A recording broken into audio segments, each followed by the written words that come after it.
En 2011, Shaun Fink, opérateur d'équipements lourds à la mine Millennium dans le nord de l'Alberta, a soudainement déterré des roches d'une étrange couleur. Il a arrêté son travail pour jeter un œil à sa trouvaille. Le matériau était inhabituel, marbré d'une sorte de motif. Mais il ne fallut pas longtemps à son patron pour se rendre compte qu'il y avait quelque chose de spécial dans les pierres qu'elle avait trouvées. Ce que l'opérateur a trouvé ressemblait à un dragon endormi. Un à un, des fragments de peau fossilisée de Nodosaurus sont remontés à la surface. Ce n'était pas seulement un lézard fossilisé, mais l'un des spécimens de Nodosaurus les mieux conservés jamais trouvés. Et ça ressemble vraiment à un dragon endormi. Le dinosaure était si bien conservé qu'il semblait avoir parcouru la Terre il y a quelques semaines à peine. Et ce n'est pas mon fantasme. C'est ce qu'a dit le paléobiologiste Jacob Filter de l'université de Bristol, et il a raison. Si vous ne savez pas que vous regardez les restes d'un vrai dinosaure, vous pourriez penser qu'il s'agit d'une sculpture réaliste. Eh bien, les restes d'un ancien lézard ne peuvent pas ressembler à ça après des dizaines de millions d'années. Lorsque le dinosaure a finalement été fouillé, il s'est avéré que cette créature mesurait plus de 5 mètres de long et pesait environ 1300 kg. Et son âge était estimé à 110 millions d'années.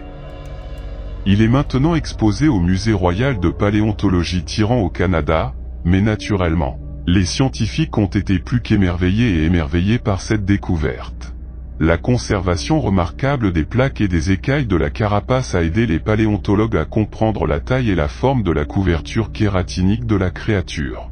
Il leur a également permis de reconstituer leur coloration, grâce à de minuscules fragments de pigments rouges retrouvés lors de la fouille. Vous avez l'idée, non? Les scientifiques ont découvert la couleur de ce dinosaure, apparemment rouge foncé, plus proche du brun dans la partie supérieure du corps et plus clair dans la partie inférieure. Non seulement le squelette, mais même certains des entrailles du dinosaure ont été préservés. En fait, Nodosaurus est si intact qu'il pèse encore 1100 kg, et c'est assez rare. La plupart des restes sont écrasés pendant le processus de fossilisation et ne conservent pas toujours leur forme d'origine. La momie Nodosaurus est unique car elle a été conservée en 3 dimensions et nous pouvons étudier ses caractéristiques structurelles en détail. Nous pouvons considérer qu'il s'agit du spécimen de dinosaure le mieux conservé jamais trouvé. Il ne pouvait être rivalisé que par celui. Si vous ne la connaissez pas, eh bien, il est temps que vous la connaissiez. Voici celui, et c'est un T-Rex avec une histoire inhabituelle. À l'été 1990, Sue Hendrickson, une collectionneuse et chercheuse de fossiles américaine, et un groupe de travailleurs exploraient naturellement les falaises de l'ouest du Dakota du Sud à la recherche de fossiles. Un groupe de paléontologues a découvert un squelette d'Edmontosaurus après plusieurs jours de fouilles, mais a eu des problèmes de camion sur le chemin du retour. La fille de l'un des paléontologues a trouvé de petits morceaux d'os en explorant les falaises voisines, ce qui a finalement conduit à la découverte d'un squelette de Tyrannosaurus bien conservé, nommé d'après le scientifique. Ce fossile s'est vendu pour un montant record de 8 millions de dollars aux enchères.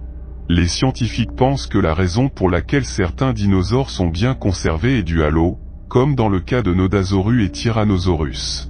Le Nodosaurus est mort dans ou près d'une rivière et a été emporté par la mer, où il ressemblait à une momie.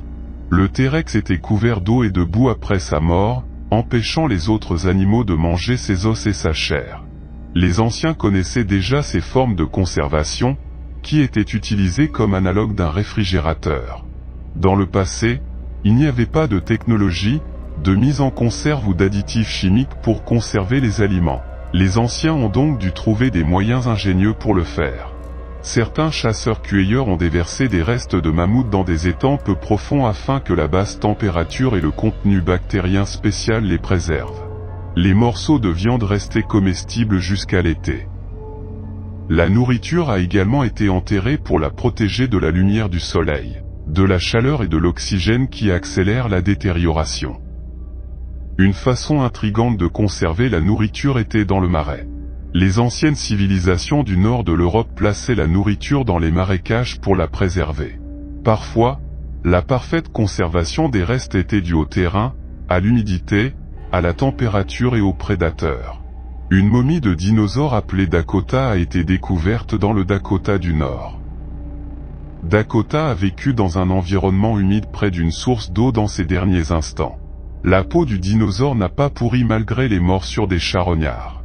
La réponse est que de minuscules charognards s'enfouissent dans le corps, laissant la place au fluide et au gaz pour s'échapper, et la peau finit par se dessécher. Les grands prédateurs arrachent des morceaux plus nutritifs de l'animal, permettant au gaz et au liquide de s'échapper du corps. Le résultat est un corps de peau et d'os qui sèche et se dégonfle lentement, survivant pendant des siècles après avoir été enterré sous une couche de terre. Le bison nommé Blue Baby a été momifié par le père Gélisol après sa mort il y a 50 000 ans. Les scientifiques ont découvert qu'il avait été congelé instantanément, préservant ses tissus musculaires, sa graisse et sa moelle osseuse. Malgré les appréhensions, le bébé cou bleu a été cuit et servi pour des dîners en Alaska en 1984. Les participants au dîner ont déclaré qu'il était délicieux et que personne n'était empoisonné. Les muscles changent également avec le temps en raison d'une exposition prolongée à des températures froides et à de faibles niveaux d'humidité, ce qui les rend moins juteux et moelleux. Les scientifiques ont également bu de l'eau ancienne provenant d'endroits où ils travaillent, comme la glace de l'Antarctique, car ils n'ont aucune autre source d'eau douce disponible. Les noyaux sont des colonnes cylindriques de glace ancienne qui, lorsqu'elles fondent, libèrent des bulles de gaz comprimées. Un professeur a fabriqué un verre avec de la glace vieille de 40 000 ans. Les scientifiques évitent les terrains d'essais nucléaires glacés, mais l'ancienne eau gelée est pure. Au Canada, ils ont découvert une nappe phréatique vieille de 2,6 milliards d'années, très salée et au goût dégoûtant. Les scientifiques le testent pour déterminer son âge. Une expérience a été réalisée dans laquelle 6 pédiatres ont avalé une tête en plastique d'un jouet de type Lego pour étudier combien de temps cela prendrait pour traverser le corps humain. Le délai moyen était de près de 2 jours. Lors d'une étude avec un jouet en plastique, aucune complication n'a été observée dans le tube digestif des participants, si ce n'est qu'un des pédiatres n'a pas pu trouver la tête du jouet. Cependant, l'eau peut pénétrer dans les crevasses rocheuses et rester emprisonnée dans la croûte terrestre pendant de nombreuses années, créant des capsules temporelles naturelles qui intéressent beaucoup les scientifiques. Par exemple, des microbes survivent à de grandes profondeurs dans des poches d'eau isolées depuis des dizaines de millions d'années dans des mines d'or sud-africaines. La découverte d'antiquités bien conservées comme le mammouth laineux trouvé dans la mer de latex pourrait également conduire à des découvertes surprenantes, comme la possible recréation d'espèces disparues comme le mammouth laineux. Les scientifiques débattent depuis plus d'une décennie de l'opportunité de faire revivre les mammouths et de les ramener dans leur habitat naturel dans la toundra arctique. Maintenant, avec un nouveau financement annoncé en 2021, ils pourraient le faire en créant un hybride mammouth-éléphant. Le processus consiste à prendre un éléphant d'Asie et à lui ajouter des gènes de mammouth spécifiques pour obtenir un embryon qui est transféré dans un utérus de substitution ou artificiel.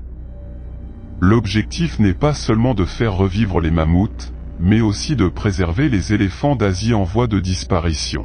Les animaux anciens peuvent aider à empêcher le dégel du pergélisol en défrichant les arbres, en compactant le sol et en transformant les paysages en prairies. La résurrection des mammouths et leur repeuplement dans l'Arctique pourraient contribuer à refroidir la planète.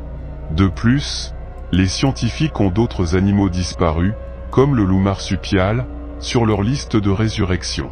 Les scientifiques prévoient d'utiliser la souris marsupiale à queue grasse en voie de disparition comme un proche parent du loup marsupial éteint dans le but de faire revivre l'espèce. Cependant, on ne sait pas exactement comment le loup marsupial s'est comporté, car les appareils d'enregistrement n'existaient pas à l'époque. Bien que décrire le son du loup-garou ne soit pas utile, les fossiles conservés dans l'ambre sont un outil précieux pour les scientifiques qui étudient les créatures disparues. L'ambre est une forme durcie de résine végétale qui préserve les organismes anciens sans pourriture. Les fossiles d'ambre contiennent une mine de détails sur les créatures anciennes, y compris les veines des ailes des insectes et les lentilles des yeux des mouches. C'est une façon miraculeuse de conserver des espèces disparues. La résine protège les arbres des dommages et se transforme en ambre après des millions d'années. Seuls certains types de résine peuvent être transformés en ambre, et toutes les résines appropriées ne tiendront pas. La résine doit tomber dans un sol humide et marécageux pour être préservée. Si tout se passe bien, la résine est emportée par le courant et s'accumule au bord de l'océan, où elle est enfouie sous les sédiments et attend des millions d'années pour durcir. Puis l'activité tectonique le rapproche de la surface et il peut être trouvé. Trouver un dinosaure piégé dans l'ambre est peu probable.